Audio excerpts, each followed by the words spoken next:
Two engines drive the future of Philippine finance. One is monstrous in scale, time-tested and disciplined. BDO Unibank Incorporated, crown jewel of the SM financial empire. The other is fast, intense, and born in the eye of the digital storm. Mynt, the Ayala-backed force behind GCash's explosive credit story.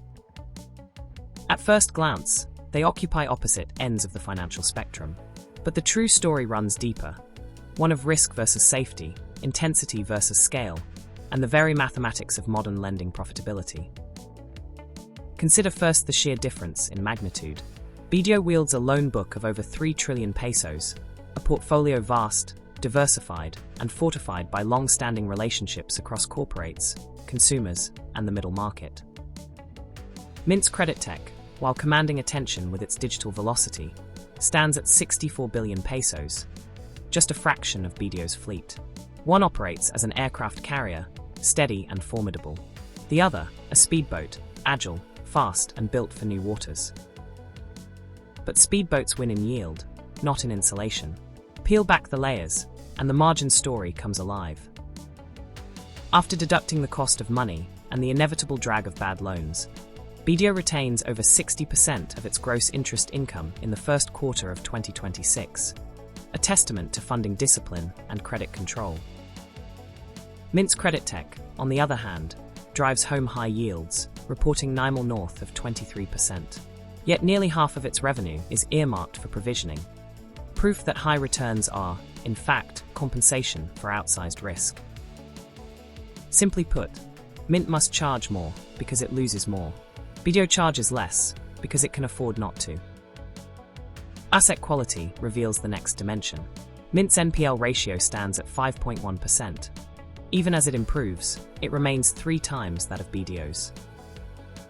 The universal bank, with a ratio under 2%, enjoys the steadiness of a diversified, partly secured loan book. For mass market, unsecured digital lending, Mynt's figures aren't alarming, but they spell a business that must live with volatility at the frontier. So who is safer? The answer lies in the reserve cushion. Mynt, serving a riskier, leaner book, sits atop a loan loss coverage of 255%, a buffer demanded by the unpredictability of the underbanked borrower. BDO's 132% coverage is comfortably propped up by the quality and breadth of its loans. Both reserve, but only one must reserve hard out of necessity. The real burden emerges in provisions.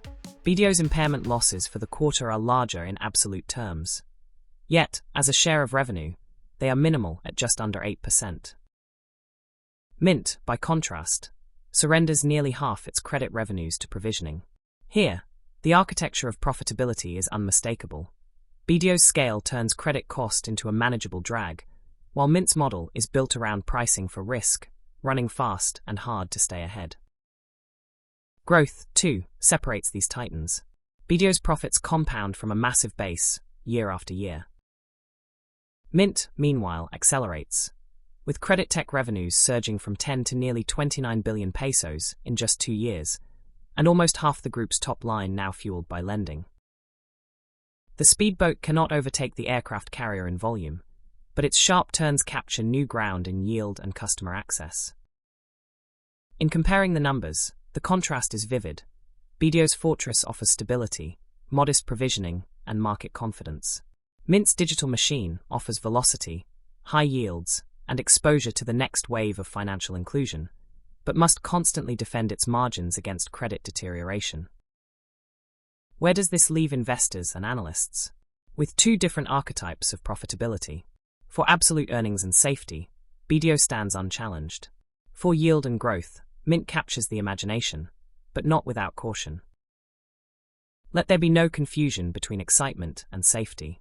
As Philippine finance evolves, the true wisdom is in recognizing these companies not as rivals, but as architects of 2 distinct futures.